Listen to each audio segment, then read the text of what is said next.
小师姐，如果说我要是受了伤，咱全宗都要跟着受伤，你信不信？放屁！你一个炼气2层的小杂役，还真把自己当祖宗了？小师姐，这事儿吧，听着是挺离谱。你还知道离谱呢？洗衣服的活干完了吗？后山的柴劈了吗？灵田的粪挑了吗？还杵着干啥？师姐，我真没开玩笑，我现在就是青云剑宗的命根子，我要是擦破点皮，别说你这样的化神期大佬，就连看门的大黄也要跟着嗷嗷叫。你的意思是连狗都要护着你呗？刀盾是吧？上个月考核倒数第1那个是你吧？就你这修为，本座站着不动，你要是能伤到老娘，这师姐的位置让你坐。哼，你个老登，非得我抽你是吧？你小子有能耐哈！来来来，朝这儿打！谁竟敢偷袭老娘？谁竟敢偷袭本座？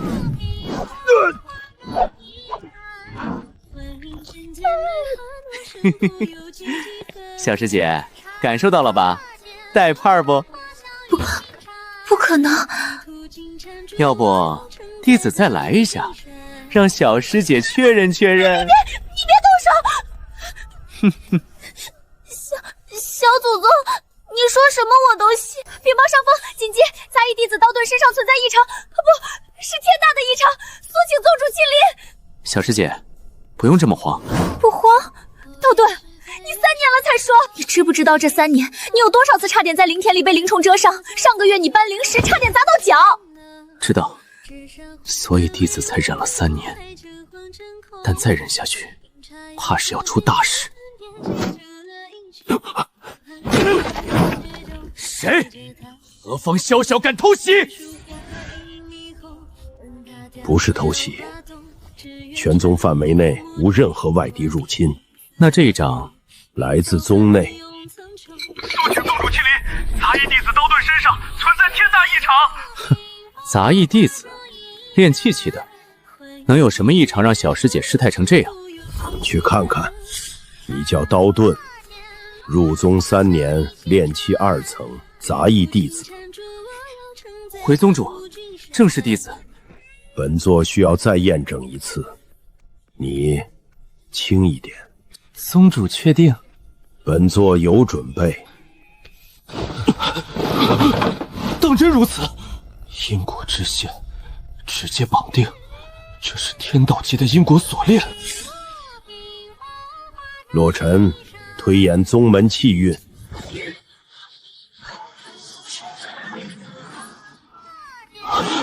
宗主，结果是空白。空白？青云剑宗的气运被完全遮蔽，天机不可窥测。我宗的存亡不取决于我宗自身，而取决于一个外在变量。那个变量就是刀盾。数千年的生死，全部寄于一个炼气2千武灵杂根的杂役弟子之身。宗主，这是何等荒唐的局面！传令，召集所有封主，密室议事，消息封锁，不得有半点泄露。此事已经本座与洛尘亲自验证，确凿无疑。自今日起，刀盾就是我青云剑宗的命门。荒唐！一个废柴杂役，凭什么？那他要是吃坏了肚子，我们全宗同步。他要是从山上摔下去，全宗同痛；他要是死了，全宗同灭。那就保他，不惜一切代价保他。问题在于如何保，有规则。第一步，保密。此事若传出去，整个玄天域所有敌对势力都会来杀刀盾，我宗就是活靶子。准，即刻立誓，把刀盾带来。完了完了完了，这阵仗是要处理我吗？那个，诸位前辈，弟子有句话不知当不当讲。讲。这个绑定好像有很多规则限制，弟子3年来总结了一些规则之事，稍后再议。先立誓保密，万事安全为先。我周铁山以天道为证。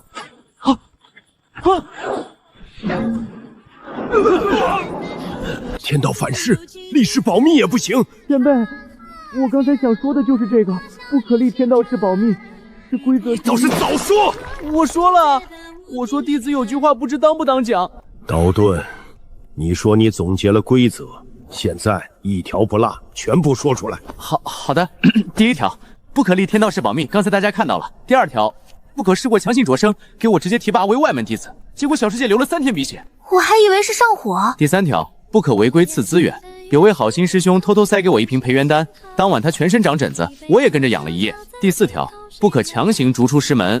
等等，逐出师门如果离开青云剑宗，绑定是否解除？弟子不确定，但是直接签逐出文书，弟子试过一次。结果，弟子当时只是在脑中设想了一下这个情境，就感到寿元有一瞬的流失，没敢真实。本座来试。宗主，我觉得还是别。我的手在老，停下，快停下！逐出师门，此路不通。宗主，您还好吧？那纸能消化吗？本座河道期修为，一张纸还消化不了。哦，那就好。现有信息，不可立誓，不可擢升，不可赐资源，不可逐出。还有一条没事，全宗离宗，只留刀盾守宗。是，一个一个来，跨出去，观察刀盾反应。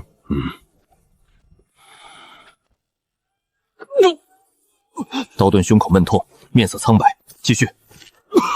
停！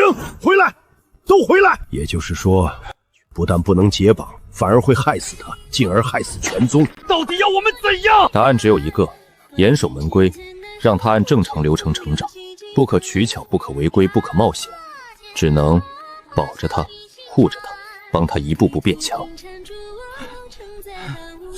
一个炼气2层武灵杂根的杂役弟子，而我们这些河道期、炼虚期的大能，只能看着。他们站那儿干嘛呢？开完会了吗？能让我回去干活了吗？从今日起，刀盾的一切日常吃饭、睡觉、干活、走路，都必须有人暗中盯防。注意，暗中，不能让他知道，也不能让其他弟子察觉异常。宗主，您要我一个炼虚期剑修，去暗中盯一个杂役弟子劈柴？对，那借口呢？我一药峰峰主，总不能天天跑去杂役区晃悠吧？本座已经想好了，近期弟位闭关有感，欲下山散心，体察弟子修行百态。有更好的吗？没有，就这么定了。另外，绝对禁止以下行为：不许帮他搬东西，不许帮他赶走灵虫，不许帮他引灵气，不许提前铲平他要走的路上的石头。那能帮他拉一下即将踩到的树枝吗？他万一被树枝绊倒，可以，但动作要自然。记住了，动作要自然。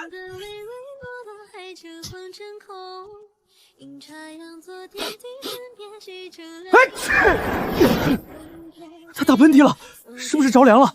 着凉会不会引发寒症？寒症会不会……一个喷嚏而已，你冷静。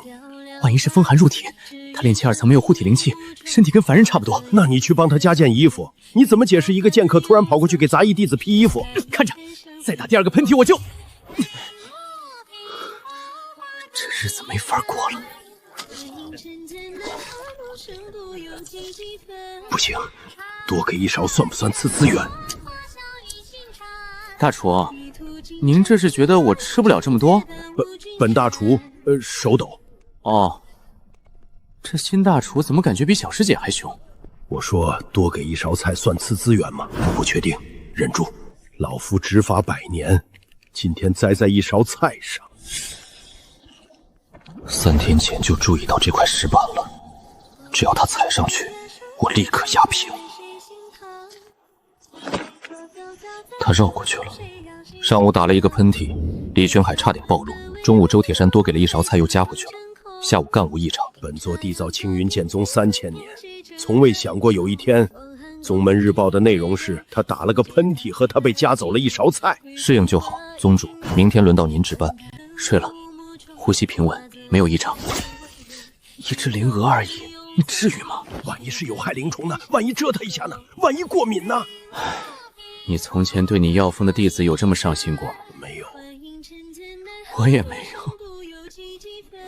3个月，一定要通过考核。他自己也知道，3个月。炼气2层到炼气7层，凭他的资质，3个月炼气2层到炼气7级，正常弟子需要2年。他的资质是劣等中的劣等，正常来算，3年也不一定够。那就没办法了。规则说的是不可赐资源，但没说不能让他自己发现资源。你的意思是制造机缘，布局让他偶然间获得功法灵药，只要不是直接给予，而是他自行发现并获取，理论上不违。理论上，天道规则的裁定标准是意图而非结果，只要我们的布局足够自然，足够像巧合，应该不会触发反噬。赌一把。除此之外，没有别的路。苏长青，你负责准备灵药。我有一株九窍凝魂莲，服用年的天才地宝，但对他练气期的身体来说太猛了，我需要稀释100倍制成温和药液。洛尘负责设计巧合剧本，让刀盾自然而然地发现这些东西。明白。老苏啊，老苏，你修炼2000年攒下的家底，今天就为了一个小杂死散了。不对，不是为了他，是为了我这条老命。稀释100倍，不，200倍。他那经脉跟堵了一样，灵气进都进不去，药力太猛，直接炸经脉。他经脉炸了，我也得炸，300倍，安全第一。又散了。五灵杂根的问题是，灵气一进来就内讧，金木水火土互相打架，谁也不服谁。我需要一种能让五行灵气共存的功法，但这种东西怕是只有宗门核心秘藏里才有。以我现在的身份，连外门都进不去。3个月，我必须通过外门考核，不为别的，留在杂役天太危险了，每天搬石头挑水挥锄头，万一出工伤，全宗遭殃。我得尽快变强，至少强到能保护好自己。他是穿越者，虽然不知其具体含义，但从3年来的观察看，他的思维方式异于常人，更敏锐，更多疑。如果剧本设计得太刻意，他会看穿，必须做到天衣无缝，让他以为是自己的运气，而非他人的安排。第一步，在他常去的访视路上安排一场冲突，让他因见义勇为而获得机缘。不，以他的性格，不一定会管闲事。第二步，在灵的附近遗落一枚储物袋。不，一个穿越者对天降洪财只会更加警惕。这个穿越者比想象中难对付，那就换个思路，不是送到他面前，而是让他自己去找。他缺五行功法，他知道自己缺，不给他机缘，给他一条能找到机缘的路，让他以为是自己走出来的。3个月足够了。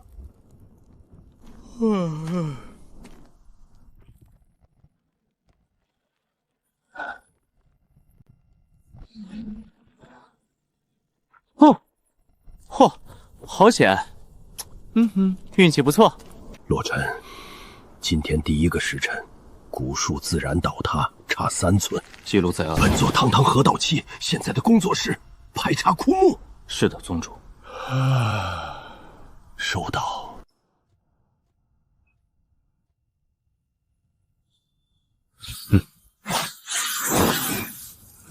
一条灵蛇，一躯灵。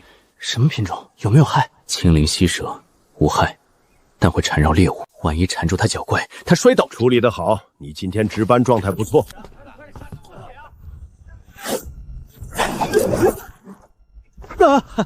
手滑了，对不住，对不住。没事没事。大厨，锅闪弯了。再拿一把。距离拉远。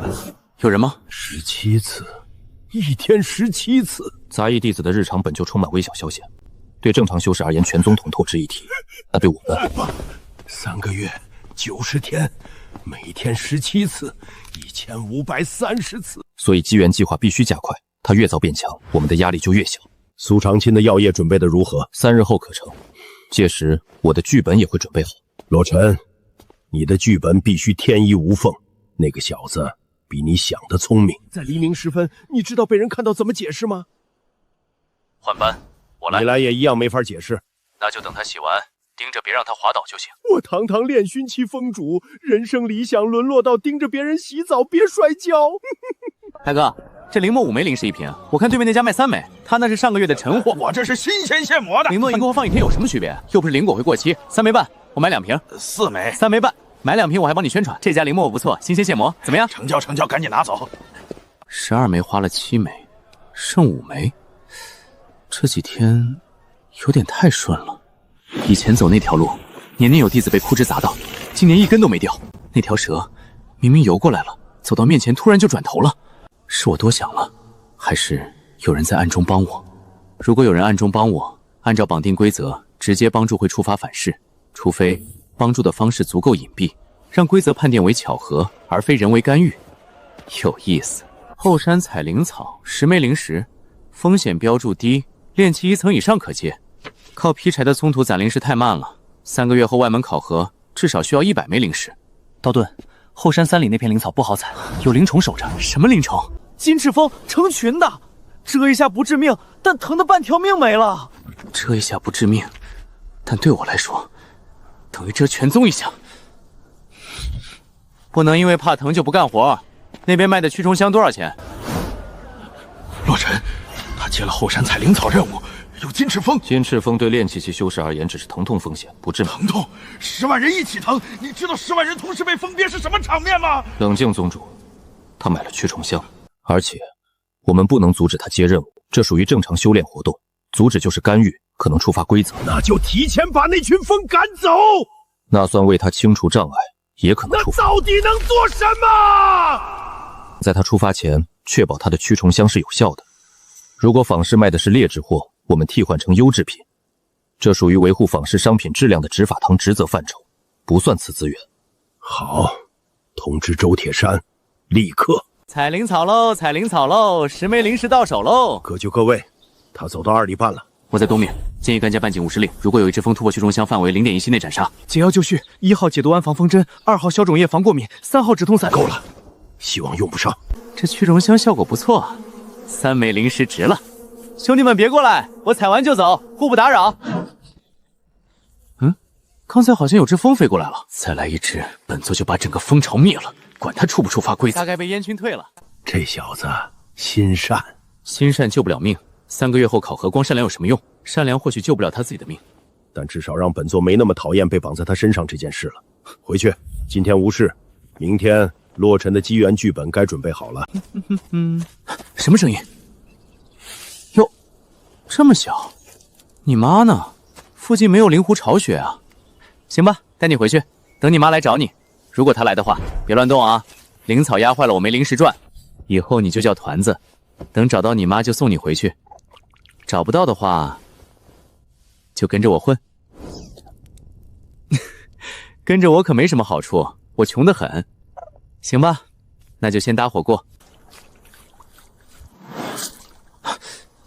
小刺，没事儿。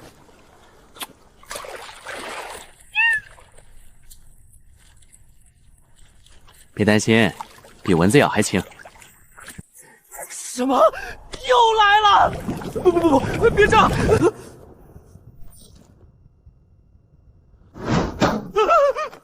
我招，我全招，是我偷的灵石，不是派你，洛尘。灵草上的刺，扎破手指。记录在案。第23次微小伤害事件，让苏长青准备一副无刺手套，放到了一枚坊市去卖。这算次资源吗？正常商品，任何弟子都能会买。多谢，15枚，距离100枚还差得远，1个月能残50左右，买辅材勉强不行。兄哥，一部适合武灵杂根的功法，炼气2层通过考核，得想别的办法。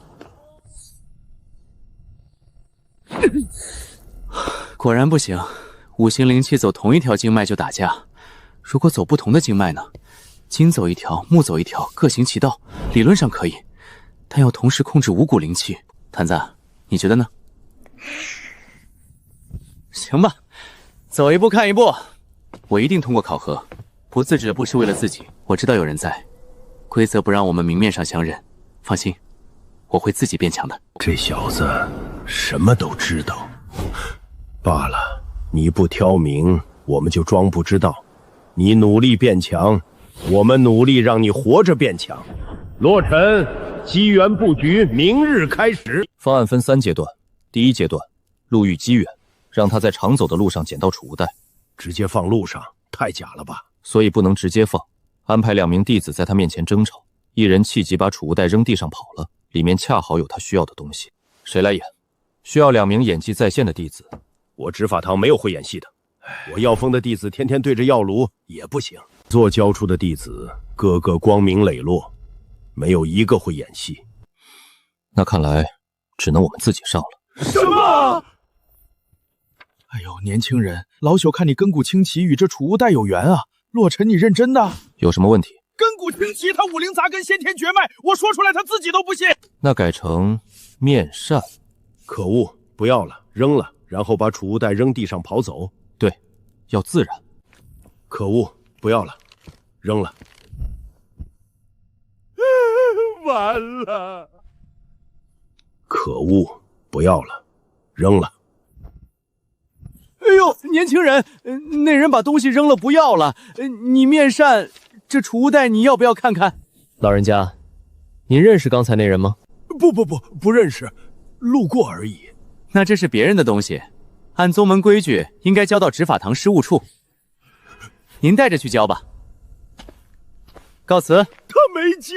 我看到了，换方案。那身形，周铁山长老的宽肩斩腰，走路带药味的苏风主，佝偻着腰也盖不住。各位前辈，演技还得练。不过谢了，储物袋里的东西我不能接，规则不允许，你们扛不住反噬，我自己来。洛风主说了，不能推荐，不能打折，不能多看他一眼，就正常摆着。混在这堆废物里，他真能找到。单属性又是单属性，全是给单灵根用的。五行调和诀适用于多灵根修士，以五行相生消克之力调和杂波灵气，提升聚气效率30%。掌柜，这功法卖多久了？上周到的货，看好就买，10枚灵石不砍价。为什么放角落？多灵根修士少，没人问。买了。核心理念不是压制，是调和，让五行灵气以特定节律运转，互不冲突。这正是我需要的。10枚灵石值了。这么适合我的功法，恰好出现在杂役区方式，恰好没人买，恰好被我翻到。算了，不触犯规则，回去练功。成了，1个小周天，走通了。抱歉，你继续睡。从完全练不动到能走通1个小周天，这是质变。按这个速度，1个月内或许能突破炼气3层，3个月来得及。宗主，他买了，已开始修炼，合规，天道未触发反噬。好，第2步灵药，准备吧。调息养元液，听名字像低阶辅助药液，适合炼气期修士疏通经脉，正好经脉淤塞，需要疏通。这任务接了。5号灵田在后山2里处，工具自取。还有一个弟子也接了这任务，你们俩一起。谁？剑锋的秦虎，犯了错被罚来做苦工。剑锋弟子被罚来的，脾气估计不太好。行。杂役弟子，你呢？剑锋的犯什么错了？跟师兄比剑，一剑把他练功房的墙劈了，赔不起修缮欠，罚来做苦工。劈墙，好大的手笔！你呢？炼气2层来开荒，搬得动吗？搬得动，慢是慢了点儿。别逞强，你这小身板搬大的容易伤腰，腰伤了你自己扛不住。谢了。少废话，干活！我炼气大圆满快1年了，就差1步筑基，卡住了。师傅说我灵石不够通透，沉不下心，让我来干苦工磨性子。灵石不够，你打架的时候靠什么判断对手招式？靠直觉，一剑下去先砍了。难怪把墙劈了。你笑什么？我说个思路，你不需要感知对手每一个动作，只需要预判他最可能出的那一招。预判？怎么预判？剑修出剑前，身体重心一定先偏移，向左偏就是横斩，向前倾就是直刺，向下沉就是上腰。只看他的脚就行。你怎么知道这些？你不是杂役弟子吗？杂役弟子也有眼睛。我虽然不会打，但看别人打架看得多。刀盾，你这人有意思。轻点儿。秦虎，你的报酬。得嘞。这是你的报酬，调息养元液，低阶辅助药液，每日服用1滴即可。成色不错，比仿式卖的好。这批是药蜂统一调配的正常品质，没什么特别的，很普通，非常普通。小师姐，您说了3遍普通。我说话就这样，走吧走吧。那管事怎么回事？紧张成那样？可能天热普通，中暑头了吧？试试看。这股暖流，所到之处经脉淤塞全在松动。不对劲，低阶养元液不可能有这种效果，1滴就能疏通经脉淤塞。稀释过的，但底子不是普通灵药，这个药力纯度至少是4阶以上天才地宝稀释而来。苏峰主，您真舍得呀！算了，合规任务获得的报酬我安心用，他们的好意我用修为来还。金星走守太阴，木星走足极阴，水火土各归其位。4个小周天，比昨天多1个。谢谢，但我不吃虫子，按这个速度，半个月内突破炼气3层。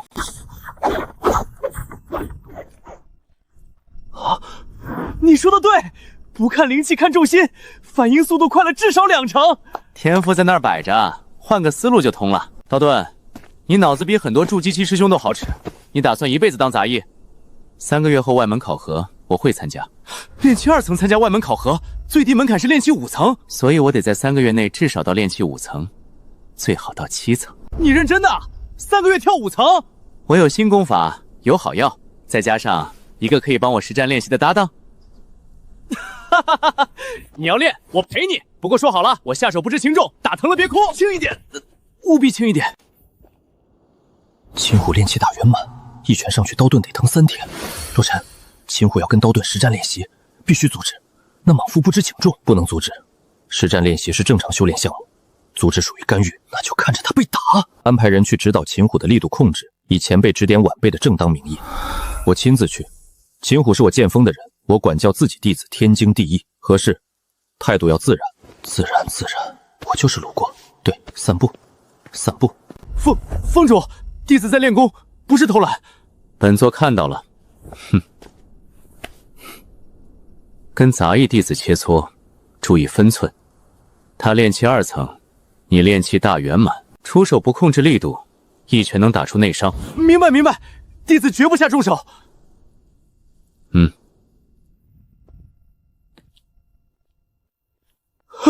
吓死我了！峰主怎么跑杂役区来了？散心吧，最近好多大能都来杂役区散心啊！真的？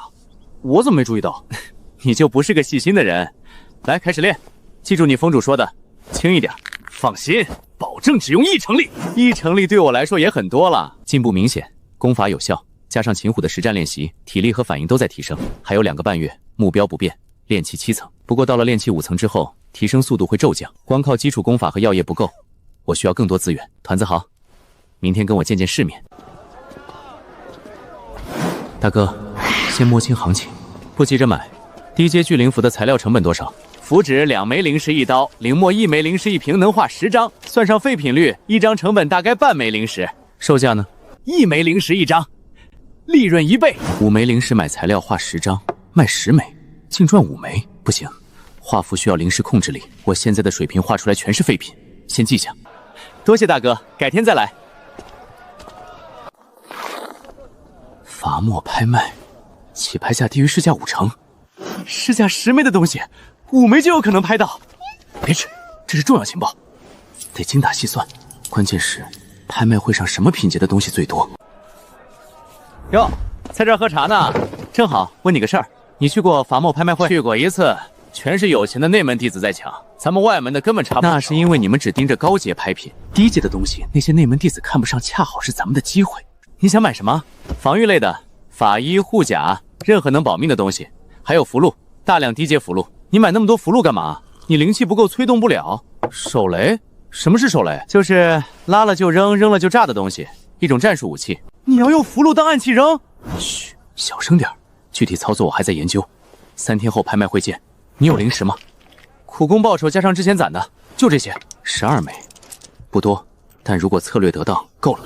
这不是吃的。刀盾打算参加拍卖会，那小子他能有几个灵石？不多，所以需要一些安排。什么安排？拍品排序，将高阶拍品排在前面，先消耗内门弟子的灵石和兴趣，等他们离场后，低阶拍品才上拍。到那时竞拍者主要是外门和杂役弟子，竞争小，价格低。这操作调整拍品排序是执法堂首做的职权范围，完全合规。继续说。低阶拍品中恰好混入几件适合炼气期武灵根修士的物品，5行防御法衣、1阶令箭、基础迷幻阵盘，这些确实是从违规弟子处没收的，只是以前没人注意到他们的价值。还有安排几名弟子在拍卖时象征性抬价，不要抬太高，只需制造竞争感，让他觉得是凭实力拍到的。罗晨，你要是不做峰主，做商贾也是一把好手。谢谢夸奖。必买防御法衣1件，预算3枚灵石，生存第一。必买低阶攻击性符箓，越多越好，预算5枚。可选功法类巨简2枚，辅助类法器2枚，总预算12枚灵石，太少了。万一遇到非买不可的东西呢？好吧，12枚打天下。掌柜，爆雷珠有存货吗？1枚什么价？有的，低阶爆雷珠半枚灵石1枚，客人要多少？100枚。100枚？你买100枚爆雷珠干嘛？备战？我炼气2层。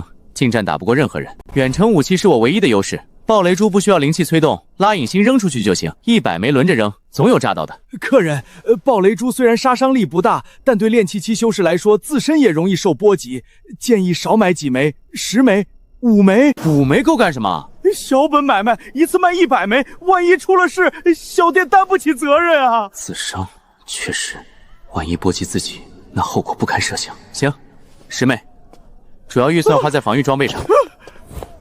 对了，低阶符箓，攻击型的有多少？库存1000张左右，前2年积压的。火球符、冰锥符、锋刃符，一枚灵石10张，1枚灵10张，全买了。1000张，你灵气催不动这些？催不动可以研究，我在想一种用最少灵气引爆符箓的方法。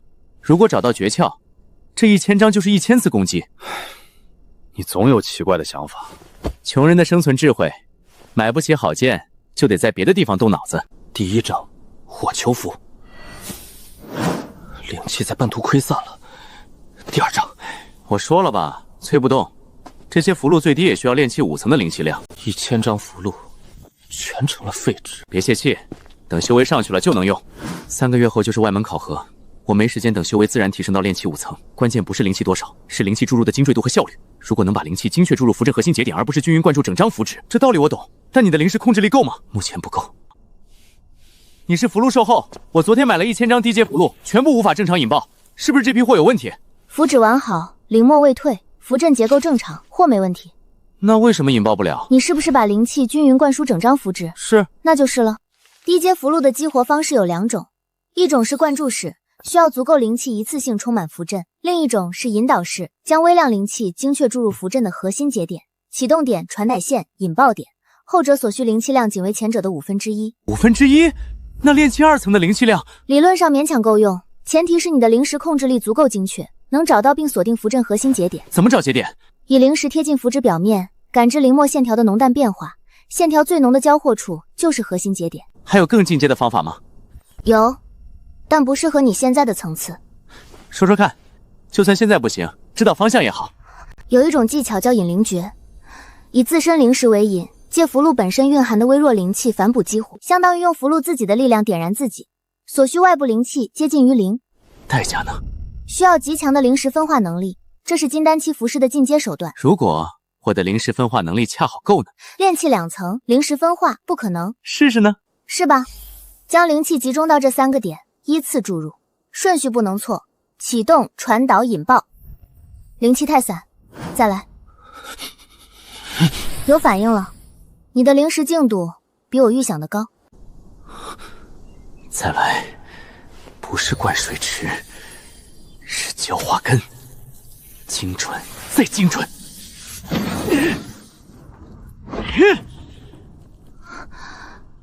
你做到了，引导式注入，你的灵石精度远超炼气2层应有的水平。5行调和诀，我修炼一段时间，灵石控制力比普通炼气期强一些。5行调和诀提升的是灵气调和能力，不是灵石精度。你天生灵石就比较敏锐，大概吧。脑子好使是我为数不多的优点。你刚才问有没有更进阶的方法，有一种心法叫7星引灵诀，核心原理就是我说的以符箓自身灵气反哺激活。你愿意教我？售后服务的一部分。你买了1000张符箓，全用不了是我万宝楼的商誉损失。教你正确使用方法是维护商誉。好的，谢谢凌雪师姐。别叫师姐，叫我凌雪就行。好的，凌雪师姐。1000张符箓，1000次攻击，3个月后的外门考核，我不会再是最弱的那个。7星引灵诀的原理很简单，用灵石标定符阵上7个关键节点，再以灵力串联形成回路。金丹期弟子学这个都要半个月。7个节点，像北斗7星的排列。悟性不错，是吧？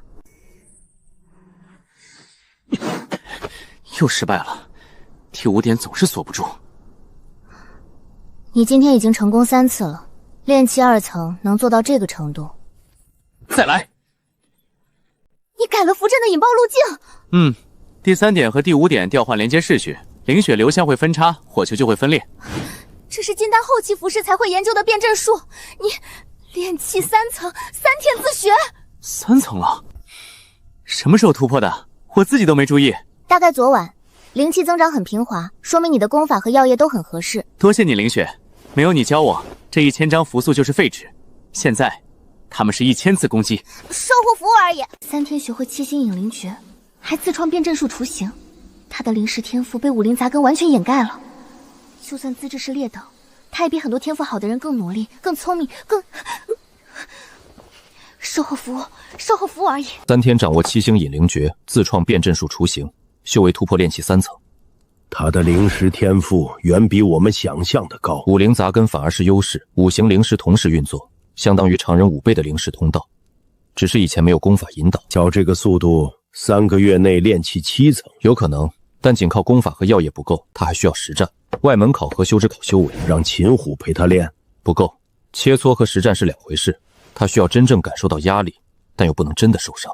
你有方案了？后山有一只黑纹狼，外形凶悍，实际战力极低，让他以为遭遇了危险灵兽，激发战斗本能。这不是吓唬他吗？可控的压力也是教育。安排吧，希望别弄巧成拙。狼就位了，这只是后山最怂的一只，去年被一只野兔追着跑了3里路。你确定这东西能给他压力？它长得凶啊，黑毛红眼大獠牙，不看战力光看外表挺吓人的。他来了。黑纹狼，后山怎么会有这种灵兽？冷静，他没主动攻击，先来了。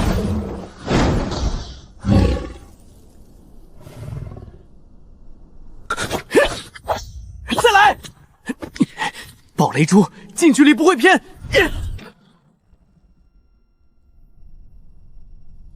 忘拉隐仙了。练了3天的7星引灵诀，对着木桩百发百中，一到实战，手抖心慌，距离判断全错，基本操作都忘了。如果那只狼扑过来，我就是个猎物了。练功场上的英雄，实战中的废物。从头来，不是从头练技法，是从头练胆量。我得习惯在害怕的时候，也能稳住手。完了，弄巧成拙，信心全没了。不是技法问题，是实战心态，这个我们替不了他。现在怎么办？你们看他。看什么？他在捡，没有坐在地上不动捡废符纸。他刚才说了3个字：从头来。他的心性确实比我想的坚韧。不急，这一跤该摔，摔了才知道怎么站起来。你从30丈外冲过来，我必须在你到10里内之前命中你，命中算我赢，冲到面前算你赢。你确定？我冲过来的时候，你可别吓得扔不出手。这就是训练的目的。开始。你输了，再来。不看他的眼睛，只看脚步节奏。有了。火球，冰锥，风刃，3连击全中了，命中率9成。再练2天，我有信心做到10成。5天前你连站都站不稳，现在能3连击命中炼气大圆满的我，你知道这意味着什么？意味着只要距离够远，我能在任何炼气期对手靠近之前完成攻击，远程压制。这是我的战斗方式。你这打法跟剑修完全不一样，但有效。炼气4层，1个月从2级到4层。抱歉，再有2个月，目标炼气7层。够了，一定够。1个月前，我以为3个月炼气7层就是天方夜谭，现在看，按当前进度，2个月后炼气6到7层，但有个变量，药液还剩不到1个月的量。苏长群还有其他灵药？有，但直接再给天道规则可能判定为重复次资源，所以我们需要新途径。3日后执法堂伐木拍卖会，我已安排了一批适合他的拍品，其中有1瓶青麦叶，效果足以维持他的修炼速度。他有灵石竞拍不够，但拍卖会允许以物易物，他手中有大量未用的低阶符箓和灵草，可以折价参拍，是关键转折点，准备吧。1个月前我还在想怎么活过明天，现在我在想怎么赢下考核。那些帮我的人，不管你们是谁，我不会让你们白操心的。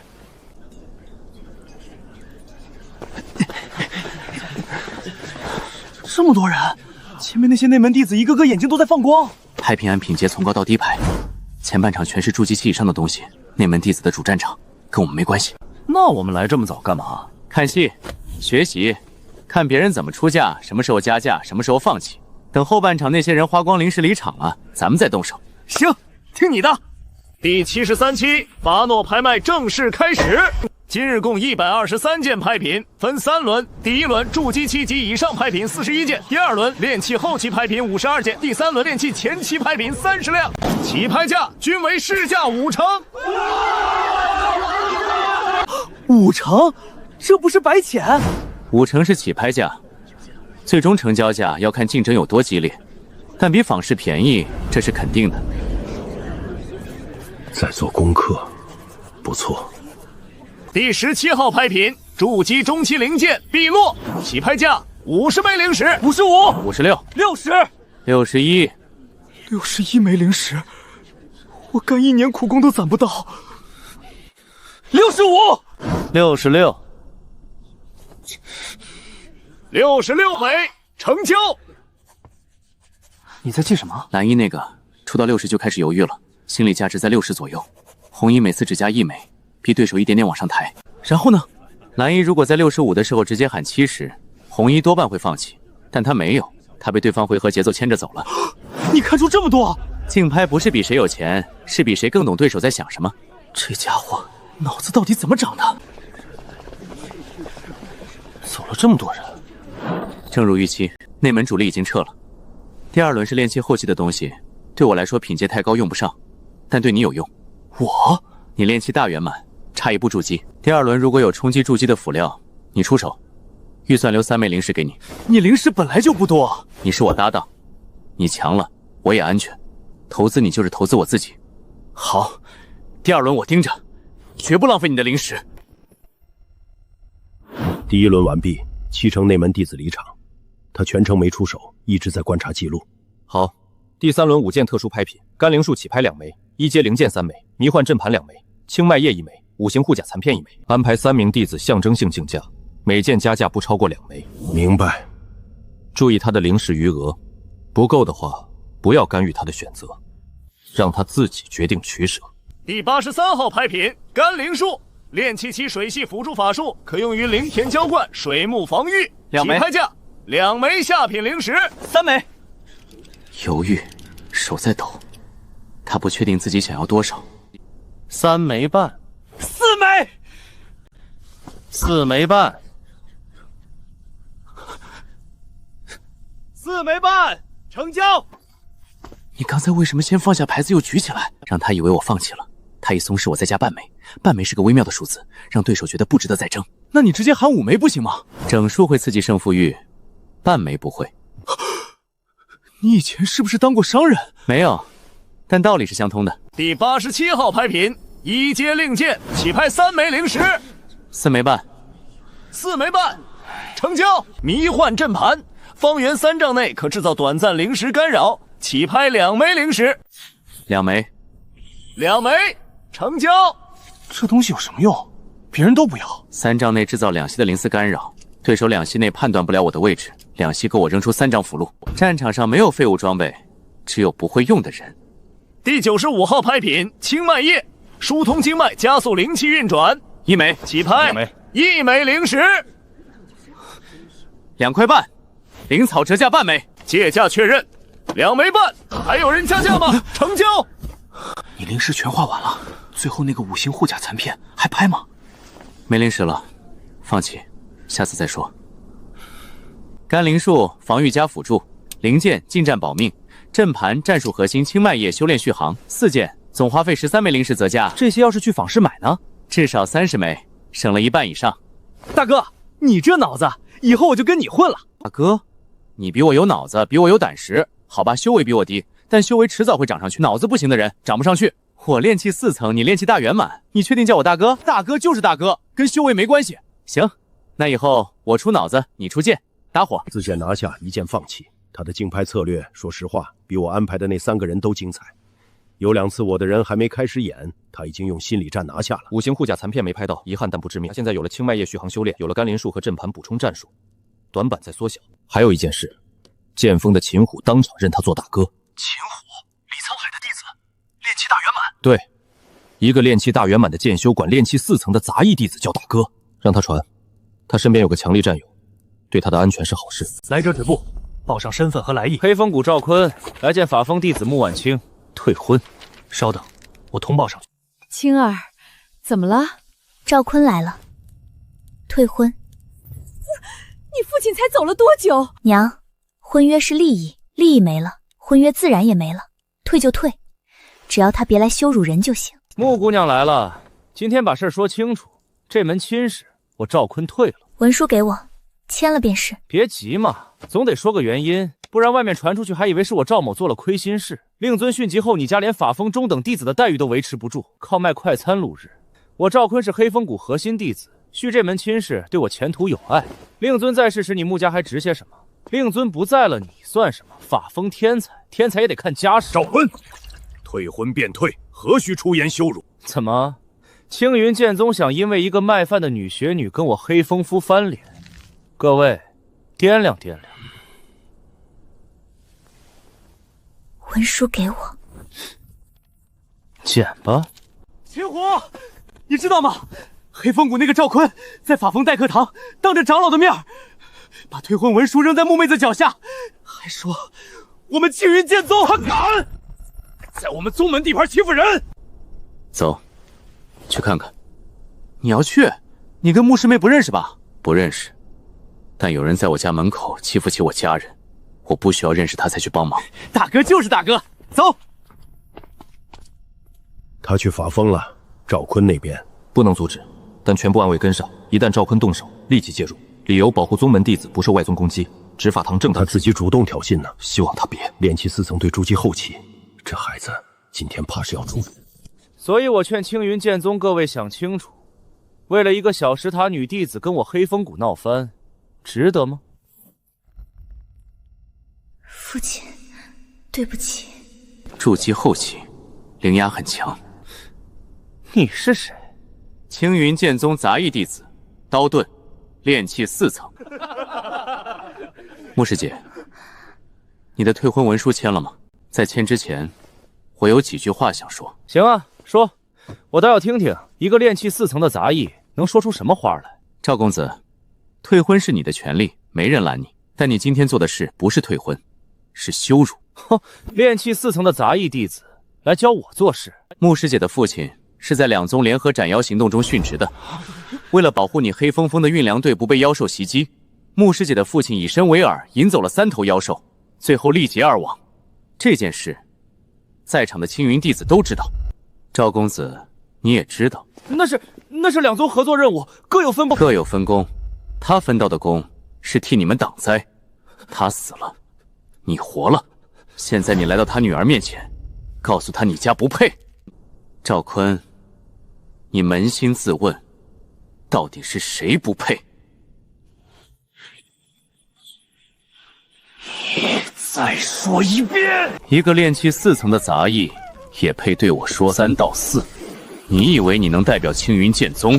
我代表不了青云剑宗，但今天在这个堂里，敢站出来说话的，只有我。守的不是正气，那修来做什么？比谁境界高，比谁法宝多，比谁对欺辱自家同门的外人更能忍。我秦虎不能忍！你们想怎样？我来退婚是按规矩办事，动手的话，那就是青云剑宗恃强凌弱。没人要动手。赵公子，退婚文书签了便是，但你今天说的那些话，请收回去，当着穆师姐的面诚恳的道歉。让我道歉？我赵坤凭什么？你今天站在穆前辈用命换来的安宁土地上，凭你吃了穆老辈用命保护的粮食长大，这小子比我教出来的任何一个剑修都有血性。修仙修本心，守正气，这话本座说不出来。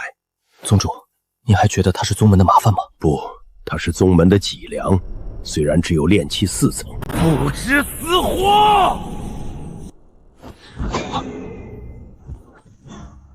什么东西？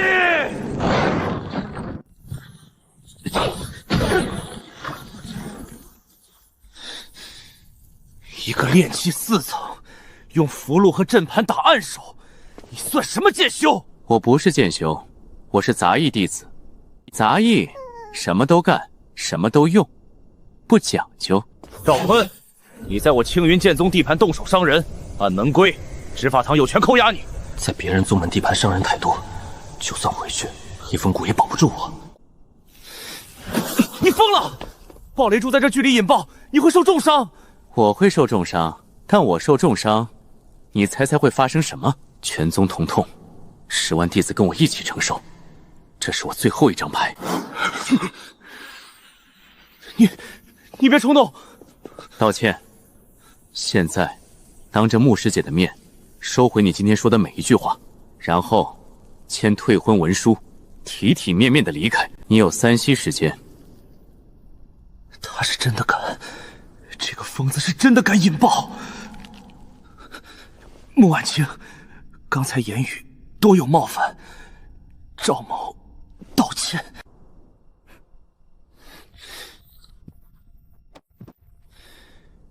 你叫刀盾是吧？我记住了，记住就好，下次来带点诚意。大哥，我服了，以后你说什么我都听。其实刚才我也挺怕的，怕扎到自己，全宗跟着遭殃。你听说了没？杂役区那个刀盾，昨天在法峰。听说了，炼气4层，硬扛筑基后期的灵压，没后退一步，还掏出暴雷珠。那可是赵坤啊！黑风谷的人筑基后期，换我站那儿腿都软了。关键不是打，是他说的那番话。那个赵坤被说的一个字都蹦不出来。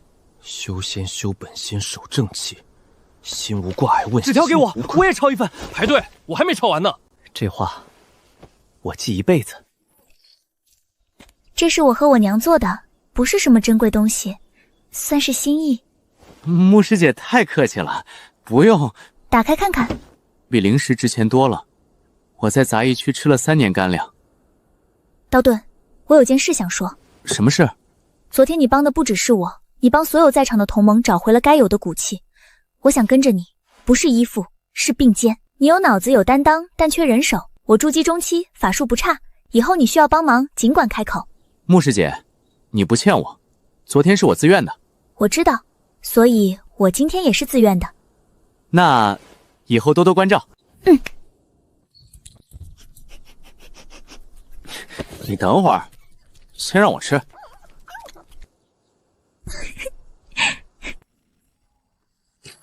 昨天法峰的事，诸位都看在眼里。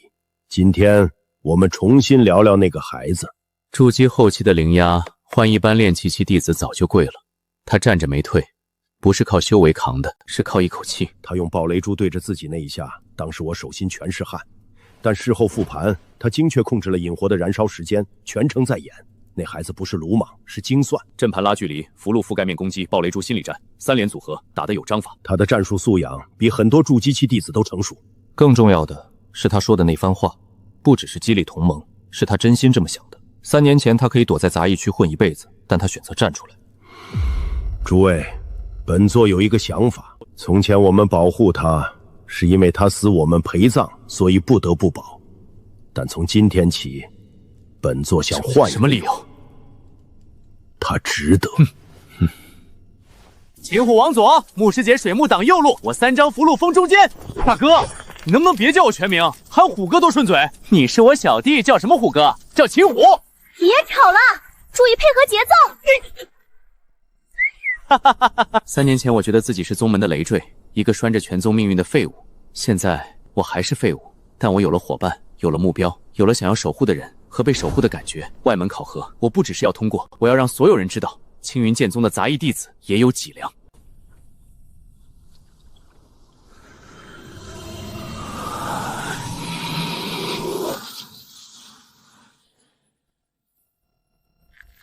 炼气5层，2个月从2层到5层，照这个速度，考核前爬到7层，有望。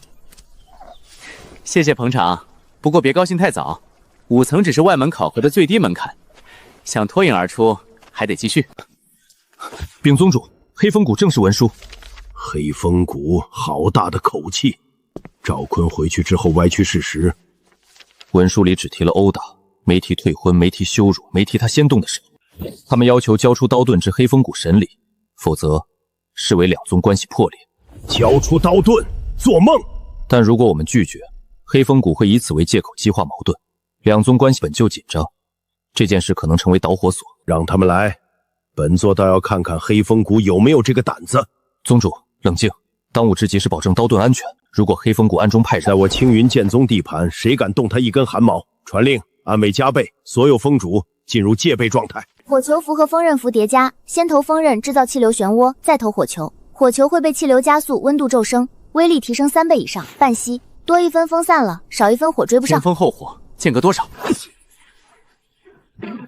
？3倍，这不止吧？你灵石对五行融合有天然契合地，叠加效率比普通人高。大哥，你以后别扔我身上就行。别乱站位。你就是刀盾。是。最近宗门内外风声不太平，各弟子出行注意安全，尤其后山和山门附近。他在提醒我，出事了。多谢前辈提醒，弟子会注意。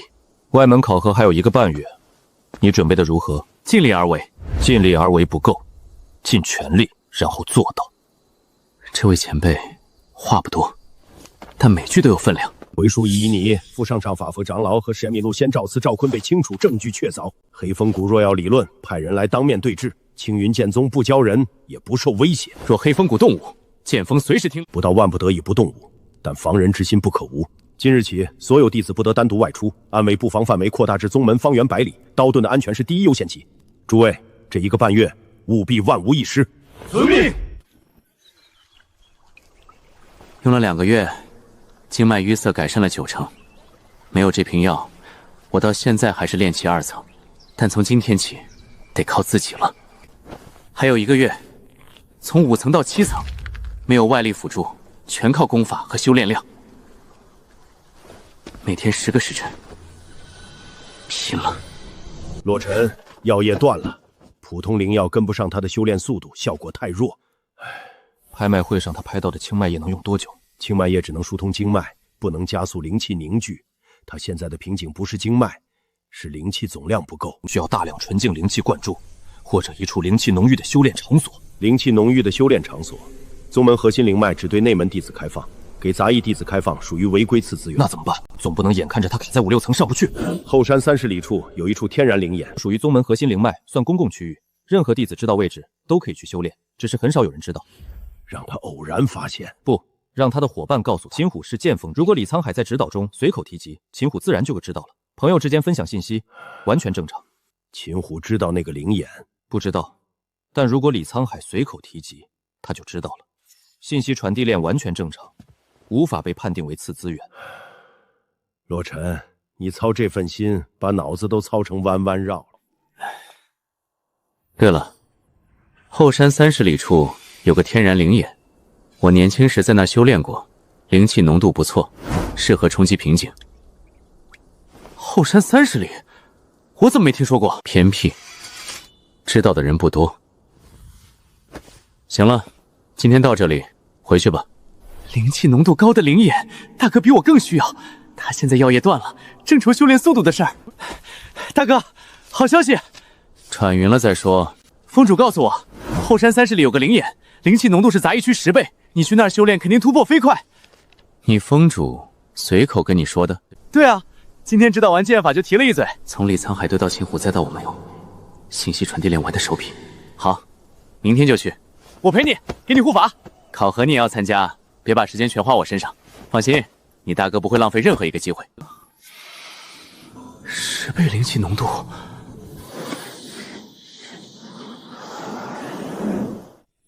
按这个速度，1周冲击6层，2周冲击7层，还有1个月，够了。那些帮我的人，不管你们是谁，我不会让你们失望。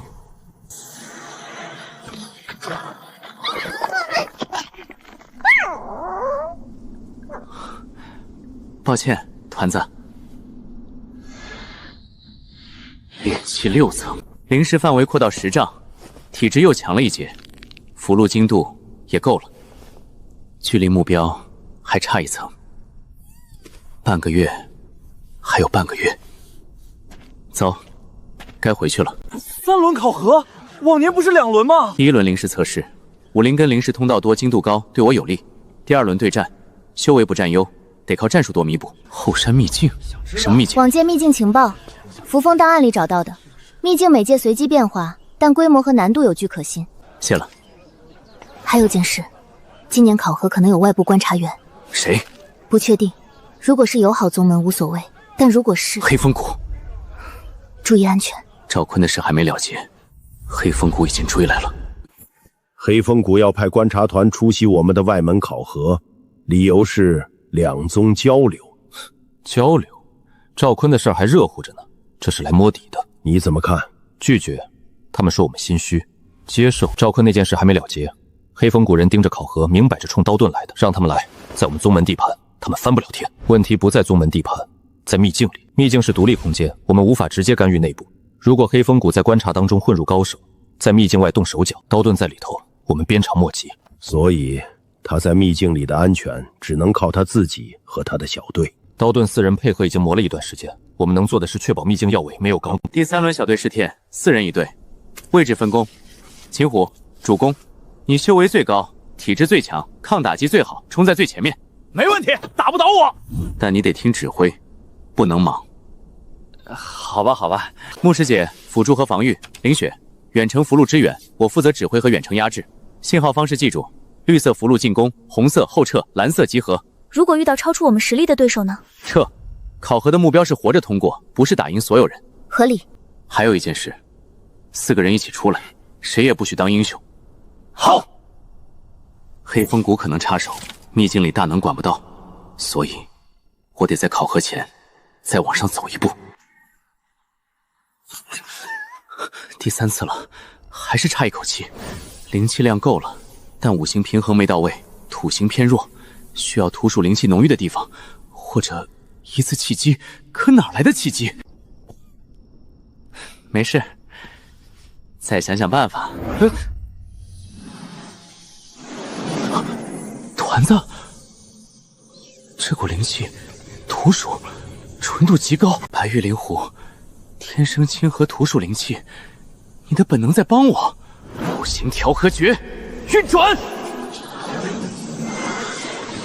就是现在！这是什么光？刀盾那边，刀盾的屋子。团子，谢谢你，你帮了大忙，好好休息。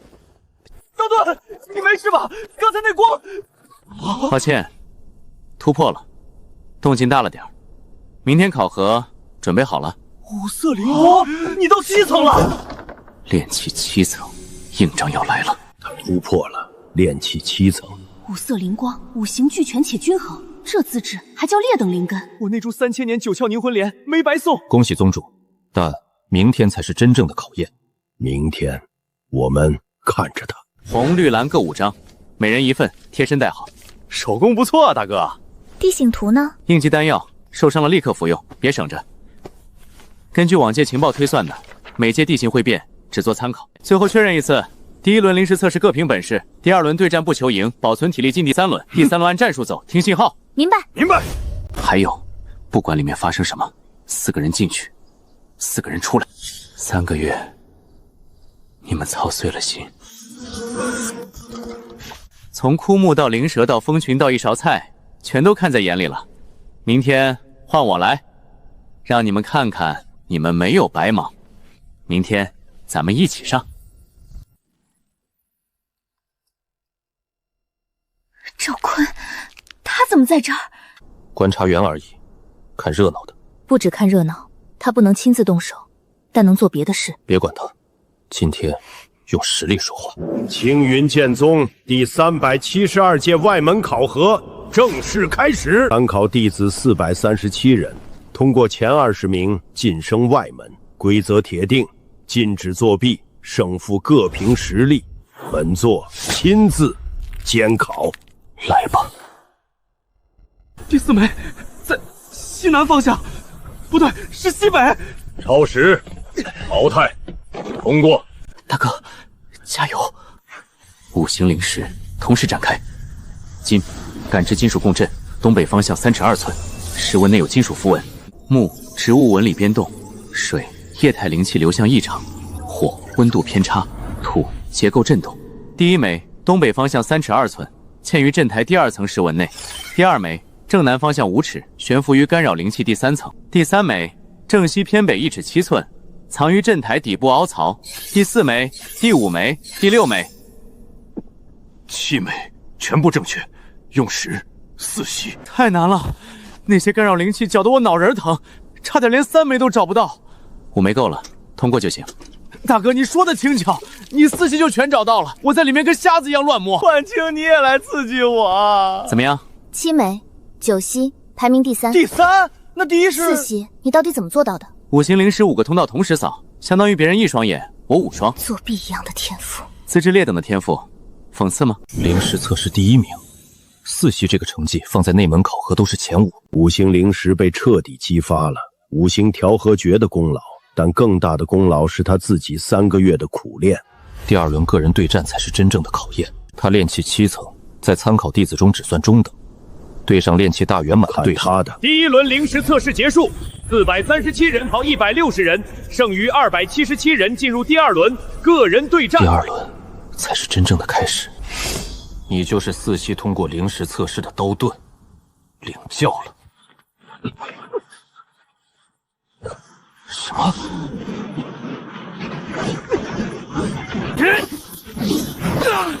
一起擂台，刀盾声。承让。你炼气7层怎么这么多花样？杂役弟子的求生等能。韩青，剑锋外门前10的韩青，炼气9层。大哥，这家伙剑法快得离谱，你通过就行，不一定要赢。久仰，你逼退赵坤那件事我佩服，但擂台上各凭实力，正该如此。开始。这招对我没用，太快了，近战完全不是对手。还有别的手段吗？最后一手3重叠加。平局，双方同时命中要害，按规则双方均不淘汰，各得半分。炼气7层逼我全力防御，你是我见过最难对付的低阶对手。韩师兄，承让。 3个月前他炼气2层，现在炼气7层还能逼平韩青，这种成长速度不正常。师兄想怎么做？第3轮小队试炼，秘境里面没有大能监控，到时候再说。开始。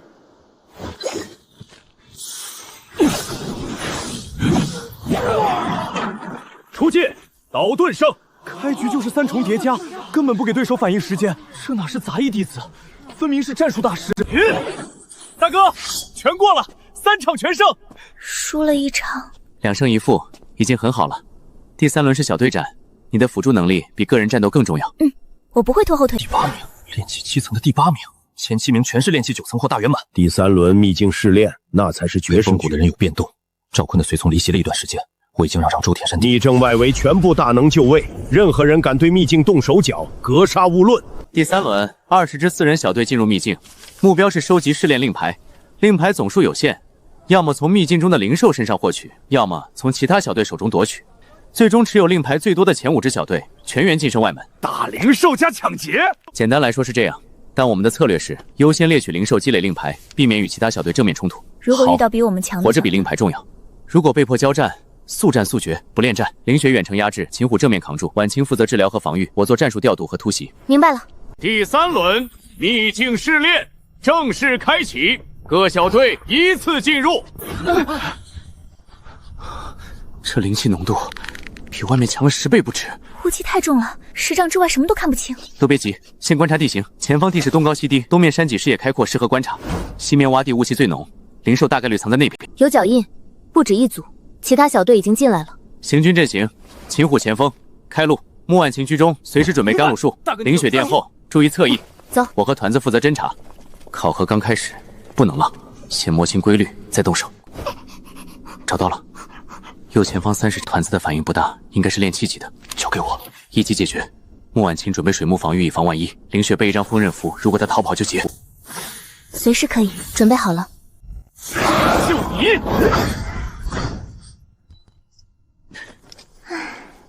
轻松。第1枚到手了。炼气级灵兽，1枚令牌，外围区域的灵兽弱，令牌也少。越深入，灵兽越强，令牌越多，规律很明显。那还等什么？直接往最深处冲！不急，我们先在外围清扫一圈，攒够基础令牌，再逐步向深处推进，稳才能活到最后。走，继续。团子又嗅到了，走，下一只。外围扫了一圈，6枚，效率不算差，但按考核规则，前5名的门槛至少要15枚以上。那就继续啊，这些小玩意儿不够看的。外围的灵兽快被其他小队清完了，继续留在这里，效率只会越来越低。那就得往深处走了。中层区域灵兽实力在炼气6层到9层之间，打得过。困了，再撑着，往中层推。怎么了？不对，灵兽在前方，团子不会朝侧后方叫。这个方向是人。走了半天了，前面那片空地歇一歇吧，团子也累了。行啊，大哥，正好我也饿了。三面合围的地形，这是个伏击的好位置。但既然你想围我，那就看看谁围谁。大哥，后面还有多少路？按团子指的方向，再走2里左右，应该能碰到中层灵兽。三面巨石，左右2侧灌木丛。如果我是伏击方，会从左右2翼同时夹击，堵死退路。等我动。刀盾是吧？把令牌交出来，我可以不伤你们。你谁呀？说打就打！劝你识相，我6个人围你4个，你算算这账。6个人，够了吗？你说什么？起！来呀！不是6打4吗？你提前布了符箓，什么时候？进这片空地之前，你以为我为什么选这个位置休息？你的伏击位选得不错，三面合围教科书打法。什么？但你忘了一件事，我也会布阵。你要怎么处置我们？喝点水。你什么意思？走吧，令牌我收了，人你带走。大哥，放走他们！他们刚才可是要抢咱们的。抢了，没抢成，账2清了。什么叫2清？至少得让他们。秦虎，考核结束之后，这些人跟我们一样，都是青云宗的弟子。今天你把人往绝路上逼，明天你在宗门里就多一个死敌。结仇不如结缘，你叫什么？周远。周远，今天的事翻篇了。你就不怕他们回头报复？真回来报复，说明我看走眼了。但我猜他不会。你猜的次数太多了。到目前为止，全赢了。好了，9枚令牌在手，够稳的了，但还不够，往核心区域推。灵气浓度又上了一个台阶，呼吸都有点发沉。呼吸太重了，前面5丈就看不清。团子不安，这里的灵兽至少炼气大圆满，所有人提起精神。我只剩12张攻击符了，省着用。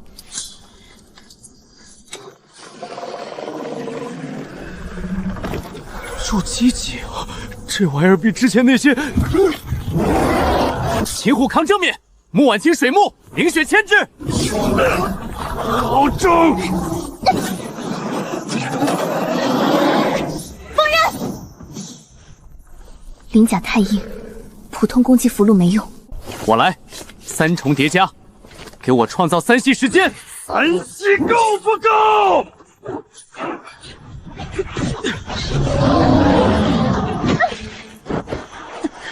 让开！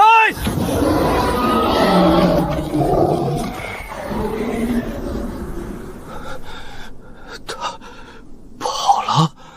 哎，大疼了。筑基级灵兽有灵智，知道不划算就撤。凌雪，你的手臂皮外伤，不影响战斗。我自己来。你一只手怎么绑？别动。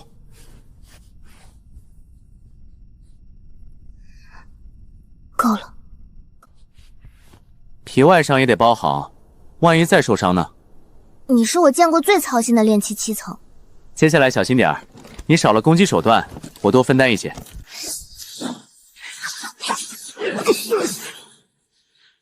16枚，前3应该稳了。你现在的灵力边动，再往筑基的门槛上撞，实战出来的东西比闭关管用。筑基，真的吗？我也有感觉。甘露树以前只能做水幕防御，现在可以控制水流的方向和范围了。你们都在进步。别放松，最后阶段才是最危险的。令牌少了，人就变得疯。怎么了？团子从来不会无缘无故反应，有什么东西在靠近。赵坤的人跑到秘境入口附近干什么？不能参与考核的人，没有理由出现在秘境入口，除非他在传递什么消息，得告诉道道子，但没有证据。前面有什么东西？刀盾，听说你的符箓很厉害。什么？符箓被压制了。灵纹干扰阵，你的符箓在这个阵法范围内引爆不了。交出令牌，我可以。谁告诉你的？什么？谁告诉你我用符箓？谁告诉你该布灵纹干扰阵？你们是第一次见面，凭什么知道我的打法？有人给你传了消息，秦虎，大哥，放弃远程，近战突击，稳住阵法，堵住缺口，水雾遮蔽视线。不要乱，保持位置。跟着我，我找阵眼。你找得到？阵法有中枢，所有灵力线都汇聚在一个点上。找到了，左前方12场，地下，挡住他！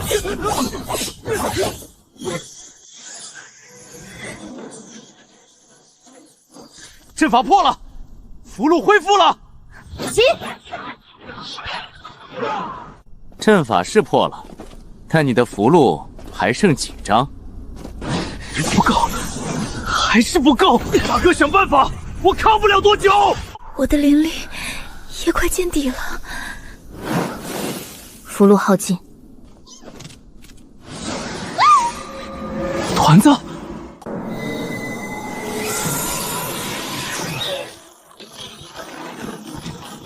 什么？走！现在就走！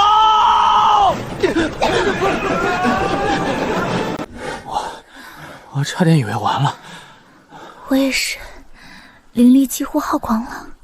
团子，团子！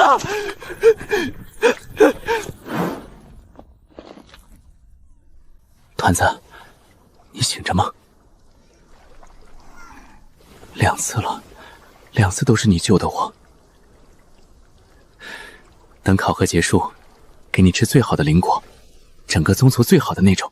他的新能力是土遁术，觉醒了第2种灵兽天赋，但代价很大，他的灵力全耗尽了。替一只灵兽操心成这样。他不是一只灵兽，他是我的伙伴。我知道。16枚，排名应该在前3，只要不被人抢走，全员晋升没问题。那就守好了呗，时间快到了。你是陈潇，大哥，令牌排名第1的那个。你呢？23枚，第1名。我的提议，你们交出一半令牌8枚，剩下8枚足够你们排进前5，大家都晋升，皆大欢喜，不用打。谁给你的脸？等一下，你说的有道理，交出8枚，我们还有8枚，确实能进前5，是个聪明人，但我拒绝。为什么？你要亮牌，来拿。我给过你机会，凭这个5重叠加。可恶，差一点，我就差一点。哇！这就是筑基，实战突破，有意思。5重叠加。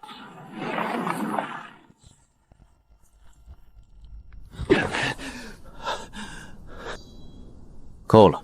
什么？你们够格。收队，不打了。可是队长，各凭现有令牌结算。刀盾下次见面，希望是在内门。我们活下来了！活下来了。第3轮小队试炼，令牌排名第2，刀盾小队，4人全员晋升外门。过了！师父，我做到了。第372届外门考核圆满结束，前5支小队共20名弟子正式晋升青云剑宗外门，望诸位不忘不心，继续精进。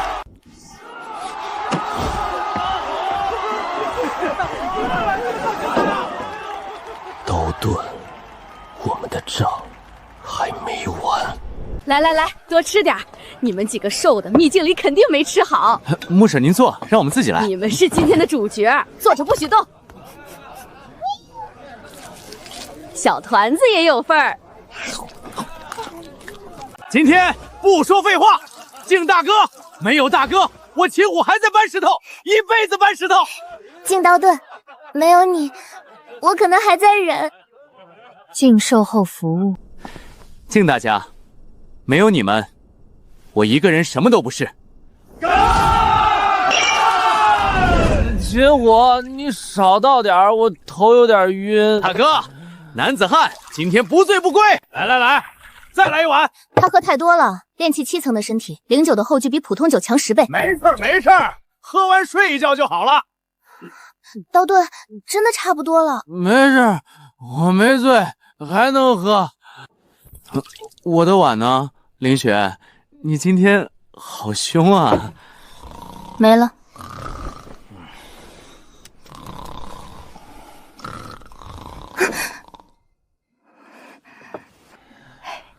丫头，他会着凉。大哥，你别睡，我还没。刀盾不会想到，这个夜晚过后，整个青云剑宗都将因为他而震动。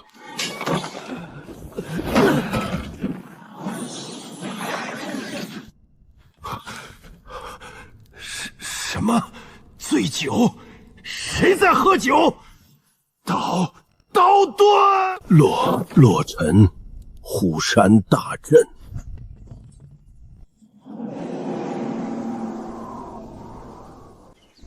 不，虎山大阵没了，是我喝醉了，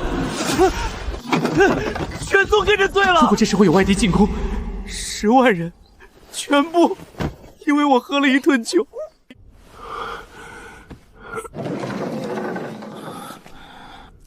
多久？至少4个时辰，护山大阵完全瘫痪。如果黑风谷或者任何敌对势力恰好在这4个时辰动手，覆灭，纯粹的运气。这次是运气。从今天起，下一次，刀盾任何可能导致意识丧失的行为全部禁止。宗主，您知道这不是禁不禁酒的问题，他是人，人会受伤，会生病，会有意外。只要绑定存在1天，这种风险就存在1天。3个月前，我坦白绑定是怕出事。这3个月，他们帮我、护我、教我，我以为变强了就能减轻负担，但昨晚我才明白，问题不在于我够不够强，10万人就得为我的每一次呼吸，问题不行提心吊胆。该走了。大哥，我到处找你，你昨晚出什么事了？秦虎，我要离开宗门一段时间。离开？你刚晋升外门，好日子刚开始。有些事没法解释，但相信我，我离开不是逃避，是为了保护更重要的东西。你要去多久？不知道，也许很久。大哥，你得回来。3年前我觉得这里高不可攀，3个月前我带着恐惧被人领来，今天我自己走上来。弟子刀盾，恳请宗主逐弟子出宗门。理由？昨夜弟子醉酒，全宗同步昏迷，护山大阵瘫痪4个时辰，10万人无一幸免。意外而已，以后禁酒。宗主知道，不是禁酒能解决的。弟子会困、会伤、会病，每一次都是全宗的灾难。弟子不想因为自己害了所有人。刀盾，3个月前你来坦白绑定，你知道本座第一个先头是什么？怎么甩掉你？逐出离宗，什么？天道事全想了一遍，每条路都是死路。但3个月后，本座的想法变了，你是我们的人，我给你不是因为绑定，是你值得。仿式的功法、任务的药液、灵眼的香息，全是布局。但你3个月从炼气2层到7层，是你自己的本事。留下！各位前辈的好意，弟子此生不忘。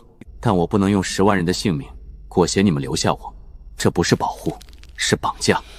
弟子恳请签逐出文书，从今天起全宗不必再为我的一个喷嚏提心吊胆。